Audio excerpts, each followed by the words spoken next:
Item ಯಾವುದೇ ಇರಲಿ try ಮಾಡಿ ಆಚಿ ಚಿಕನ್ ಮಸಾಲಾ. ತ್ರಿಕೋನ ಸರಣಿ ಗೆದ್ದು ಬೀಗಿದ ಭಾರತ ಎ ತಂಡ 11 ಎಸೆತಗಳಲ್ಲಿ ಅರ್ಧಶತಕ ಬಾರಿಸಿ ವೈಭವ್ ವಿಶ್ವ ದಾಖಲೆ. ಆಗಸ್ಟ್ 26ಕ್ಕೆ ತೆರೆಗೆ ಅಪ್ಪಳಿಸಲಿದೆ ಟಾಕ್ಸಿಕ್. ಈ ಸುದ್ದಿಗಳನ್ನು ನೋಡೋಣ ಕ್ರೀಡೆ ಸಿನಿಮಾ ನ್ಯೂಸ್ ಟಾಪ್ನಲ್ಲಿ.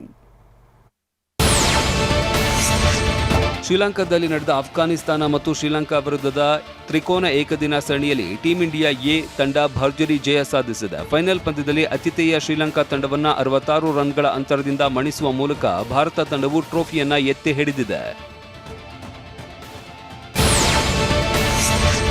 ಶ್ರೀಲಂಕಾ ವಿರುದ್ಧದ ತ್ರಿಕೋನ ಸರಣಿಯ ಫೈನಲ್ ಪಂದ್ಯದಲ್ಲಿ ಯುವ ಆಟಗಾರ ವೈಭವ್ ಸೂರ್ಯವಂಶಿ ಇತಿಹಾಸ ನಿರ್ಮಿಸಿದ್ದಾರೆ. ಕೇವಲ 11 ಎಸೆತಗಳನ್ನು ಎದುರಿಸಿ ಅರ್ಧಶತಕ ಸಿಡಿಸುವ ಮೂಲಕ ಏಕದಿನ ಕ್ರಿಕೆಟ್ ಇತಿಹಾಸದಲ್ಲೇ ಅತಿ ವೇಗದ ಅರ್ಧಶತಕ ದಾಖಲಿಸಿದ ವಿಶ್ವದ ಮೊದಲ ಆಟಗಾರ ಎಂಬ ಗೌರವಕ್ಕೆ ಅವರು ಪಾತ್ರರಾಗಿದ್ದಾರೆ.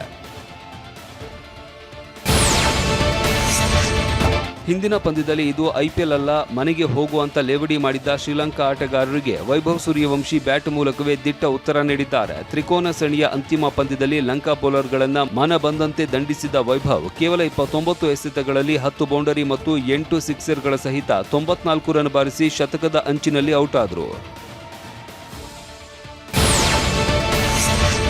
ಇಂಗ್ಲೆಂಡ್ ವಿರುದ್ಧದ ಮುಂಬರುವ ಏಕದಿನ ಸರಣಿಗೆ ಟೀಂ ಇಂಡಿಯಾವನ್ನ ಪ್ರಕಟಿಸಲಾಗಿದ್ದು, ಫಾರ್ಮ್ನಲ್ಲಿ ಇರುವ ಯಶಸ್ವಿ ಜೈಸ್ವಾಲ್ ರನ್ನ ತಂಡದಿಂದ ಕೈಬಿಟ್ಟಿರುವುದು ಅಚ್ಚರಿ ಮೂಡಿಸಿದೆ. ಕಳೆದ 3 ಏಕದಿನ ಪಂದ್ಯಗಳಲ್ಲಿ 2 ಶತಕಗಳನ್ನು ಸಿಡಿಸಿ ಭರ್ಜರಿ ಫಾರ್ಮ್ನಲ್ಲಿ ಇದ್ರೂ ಜೈಸ್ವಾಲ್ಗೆ ಸ್ಥಾನ ಸಿಗದಿದ್ದುದು ಚರ್ಚೆಗೆ ಗ್ರಾಸವಾಗಿದೆ. ಇದರ ಜೊತೆಗೆ ಐರ್ಲೆಂಡ್ ಮತ್ತು ಇಂಗ್ಲೆಂಡ್ ವಿರುದ್ಧದ ಟಿ20 ಸರಣಿಯಲ್ಲಿ ಅವಕಾಶ ವಂಚಿತರಾಗಿದ್ದ ವೇಗದ ಬೌಲರ್ ಮೊಹಮ್ಮದ್ ಸಿರಾಜ್ಗೂ ಈ ಸರಣಿಯಲ್ಲಿ ಸ್ಥಾನ ಸಿಕ್ಕಿಲ್ಲ. ಇಂಗ್ಲೆಂಡ್ ವಿರುದ್ಧದ 3 ಪಂದ್ಯಗಳ ರೋಚಕ ಏಕದಿನ ಸರಣಿಗೆ ವಿರಾಟ್ ಕೊಹ್ಲಿ ಮತ್ತೆ ತಂಡಕ್ಕೆ ಮರಳಿದ್ದಾರೆ. ಫಿಟ್ನೆಸ್ ಪರೀಕ್ಷೆಯಲ್ಲಿ ಯಶಸ್ವಿಯಾಗಿ ಉತ್ತೀರ್ಣರಾಗಿರುವ ಕಿಂಗ್ ಕೊಹ್ಲಿ ಇದೇ ಜುಲೈ 14ರಿಂದ ಆರಂಭವಾಗಲಿರುವ ಸರಣಿಯಲ್ಲಿ ಕಣಕ್ಕಿಳಿಯಲಿದ್ದಾರೆ. ವಿರಾಟ್ ಅವರ ಮರು ಆಗಮನ ತಂಡದ ಬ್ಯಾಟಿಂಗ್ ಬಲವನ್ನ ಹೆಚ್ಚಿಸಿದ್ದು, ಅಭಿಮಾನಿಗಳು ಅವರ ಆಟವನ್ನು ನೋಡೋದಕ್ಕೆ ಕಾತರರಾಗಿದ್ದಾರೆ.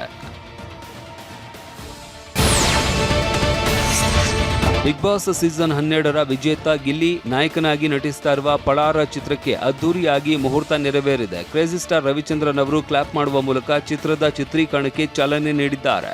ನಿರ್ದೇಶಕ ಚಂದ್ರಮೋಹನ್ ಸಾರಥ್ಯದಲ್ಲಿ ಮೂಡಿ ಬರ್ತಾ ಇರುವ ಈ ಸಿನಿಮಾದ ಶೀರ್ಷಿಕೆ ಈಗಾಗಲೇ ಪ್ರೇಕ್ಷಕರ ಗಮನ ಸೆಳೆದಿದೆ.